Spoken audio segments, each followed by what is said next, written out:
Welcome to the workshop. It's been a while. It's been a long while. Yeah. The last movie was supposed to be Mortal Kombat, I think. I think so. Yeah. We decided to pull the plug on that. Yeah, just put a break on everything right now. Mm-hmm. We're busy. It's fine. But we finally have the time to do this review. We're doing Space Jam: A New Legacy. Mm. And Jose, what you think? It was nice. It was very enjoyable. Yeah, I thought it was very fun. Yeah. A very fun 2 hours that, depending on your taste, will either fly by or it's funny that you say along. 2 hours because this movie was 2 hours long. I was like, wow, this is a long movie. It wasn't. The thing is, it was fun, but at times it did drag. Mm-hmm. It wasn't until I looked at my phone for a little bit of curiosity that I noticed that almost an hour and a half had gone by. It's like, oh wow. The whole the basketball game is pretty much the second half of the film. Mm-hmm. It goes on long.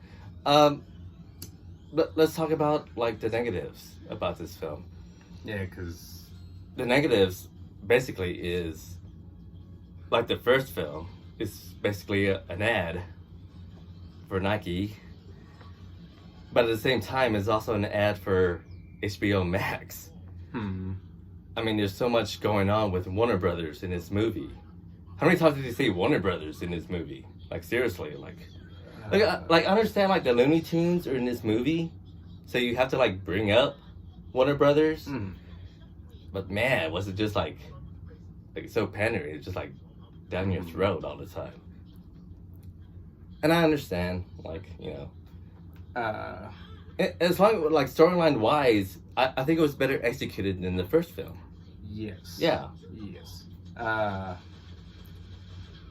You could connect with LeBron better in this film, I would say, than you could with Jordan in the first. Look, the first film, which came out in 1996, the movie was just a throwaway thing. Hey, you know what the movie was based off of? The first Space Jam? I don't think you were even born yet, Jose. No. It was based off a Nike commercial that had Jordan and Bugs Bunny in it. Oh, is that what it was? And it got so much feedback from it. They were like, hey, we can make a movie from this. Right. And they did. I knew that it was because the Looney Tunes was so popular during the time. Well, it was Jordan that was very popular. Yeah. But to have him interact with Bugs Bunny and the Looney Tunes, they're like, hey, people love this. Let's make a movie of this. And that's what they did. But it was just an ad. That's all it was. Just promotion for Nike and Jordan. And just this, you're pandering to. But we'll also throw in the Looney Tunes for fun. Yeah. Yeah, the Looney Tunes for fun. But hey, we got DC over here. We've got. That's what this film, the new film, is what they're doing. Yeah. That's why this movie, I think, makes more sense in that sense. Mm-hmm. Because LeBron's he's getting a job to be in movies for Warner Brothers, and that's how the whole thing gets started. It really involves him and his son. Well, it's all about family. Yeah. But he wants his son to be more like him. He's trying to force him to go to basketball camp, and his son doesn't want to do that. He's actually a gamer. He wants to make games for a living, and that's what this movie's pretty much based around also. Let me be me. Well, them playing the game, the video game. But the whole understory is let me be me. Yeah. That was the understory. But I think this movie did the Looney Tunes so much better, I thought.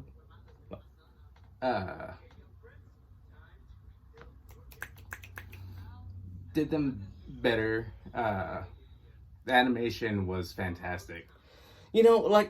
I don't really actually like care for all like the flashy. Well, I actually asked myself about that. Cyber stuff. About like the 2D animation. Was it better in this film or like in the first film? Because I really like the animation in the first film. Well, I love those styles. Yeah. Of the character designs. Yes. Uh, in this film, you know, it became 3D. They're nice and they're polished. Yeah. I like the original design a lot better. Yeah, definitely. I mean, that's what you're used to. This is the first time we've ever seen the Looney Tunes, I think, in 3D. We might have seen them in maybe like here and there. I'll say 3D-ish. Like in, 3D-ish. But like the first time we have like they've actually like executed like the way it's kind of like realistic. Fur. Yeah. Animated fur and all that. Yeah. But you know, this movie like kind of like reminds me of you know, Wreck-It Ralph, the second one. Did you ever see that film? I didn't see the second one. No. I saw the first one. Yeah.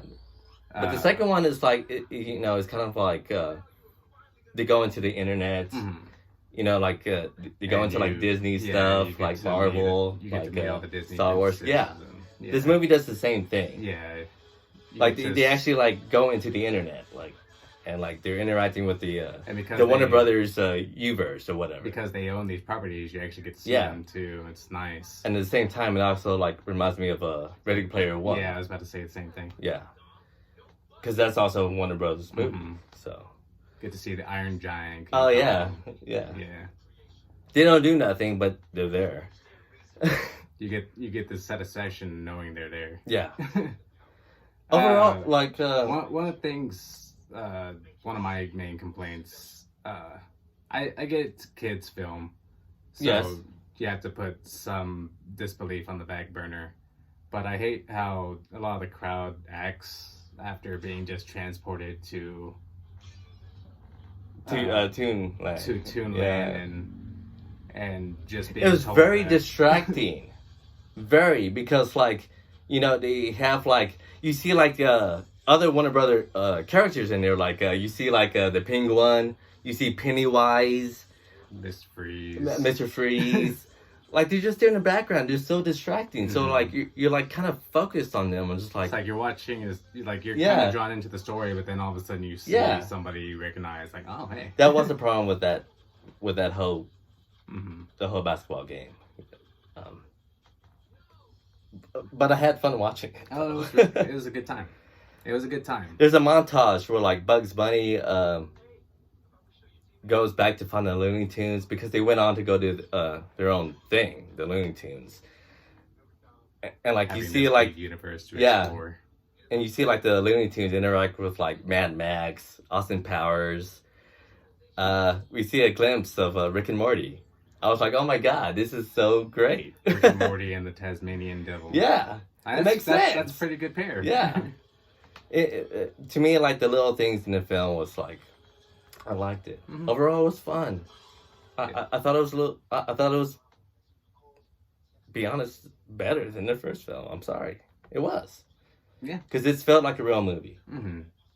And the stakes felt a little heavier. Yes, it did. And LeBron actually was having a good time doing the movie. Yeah, and he was like, you could see you know, like he was like the guy like he's kind of fanboying. Well, like you also hated him too because like he's trying to force his son to like be more like him. Like beginning. I was like, yeah, like you suck, LeBron, but like later on, you're like, okay, I get it. Yeah. Movie wise, it was good. It was good. Yeah, in context. 2 thumbs up. 2 thumbs up. 2 thumbs up. Sure. So recommend. Definite recommendation. It's fun. It is fun. By all means, it's not a great film. It's not, but not even close. But fun. Fun. Yeah. I'm not sure the next time we do one of these again. So I say there are a few films we're waiting for, but they're kind of far off. Yeah, they are.